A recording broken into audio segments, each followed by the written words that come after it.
Hello, and welcome to another Rouge unit of the Reek. And today we're taking a look at the SU-57 Recon Tank Destroyer.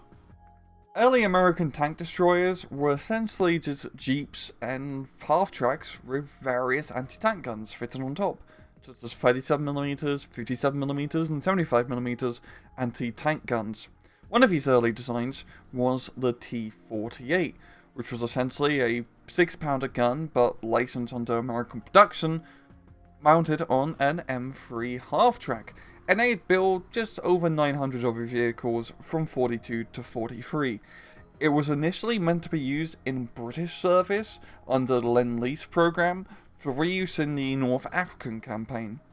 But by the time 1943 rolled around and they're ready to be shipped off to the Brits took a second look at it and went, you know, we don't really need this anymore. It doesn't really fit our requirements. The Germans were building heavier tanks, and the 57mm wasn't deemed suitable enough for the big scary Tiger tanks, for an example.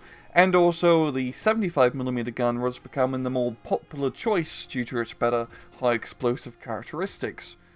And so the Americans had 900 of these vehicles just sitting around doing nothing. So they went to the Soviets and said, hey, some tank destroyers? The Soviets, well, they could use some tank destroyers. And so the Americans sent over 650 of these vehicles to the Soviets. This is actually pretty funny, because the only time this vehicle saw frontline service was solely in Soviet hands. The British and Americans never even used it on the front line. But anyway, the Soviets would mainly use it in their reconnaissance units, as it was fast, it was nimble, and it gave their reconnaissance battalions a little bit of extra anti-tank firepower.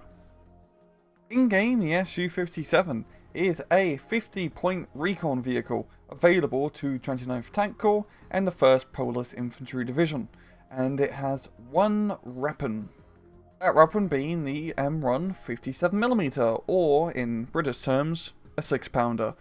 It's a 6-pounder essentially, pretty standard stuff here. Fast fire rate, especially considering the caliber, 115 penetration, decent damage onset penetration, and good accuracy as well. You got a crap ton of AP shells, and you also have a decent amount of high explosive shells. The high explosive characteristics of this gun is a bit shit. In terms of armor layout, you got 20mm on the front, Reek top armor, 10 on the side, and 10 on back. And if you pop down to the miscellaneous stats, it goes 50 km off-road, 75 km on the road, a bad stealth, but high optics. In battle, the SU-57 is essentially a tank destroyer in the recon tab, and that's really good, because as a tank destroyer, it's a very, very good tank destroyer.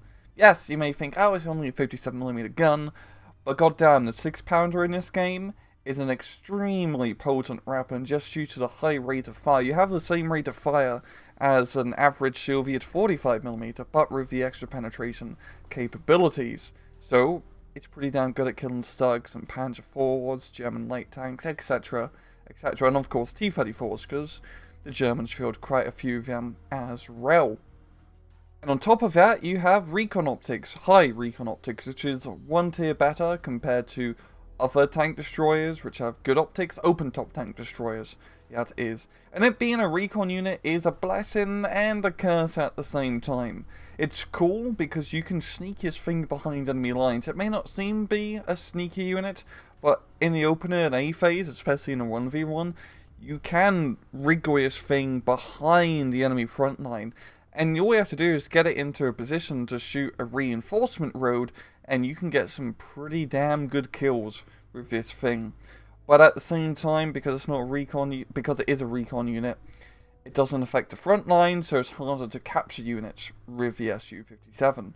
But at the same time, it's something that you should be keeping in the back, not charging up in the front line, because it is still a very thin-skinned vehicle, and it has no machine guns, so it's extremely vulnerable against infantry. I do usually recommend taking this in A phase, as it's usually the best opportunity to be effective, as there's less heavy tanks on the field, and you can sneak it around a little bit. It's a fantastic A phase unit to help bolster up your forces, as it's essentially another tank slash anti-tank weapon without having to take a tank slash tank destroyer anti-tank card. It's a really good vehicle. I love this thing a lot. It's a lot of fun to use. And well, I'm going to leave it off. Yeah, this has been another Wrangler unit of the week. I hope you guys enjoyed the video. And as usual, please just take it easy.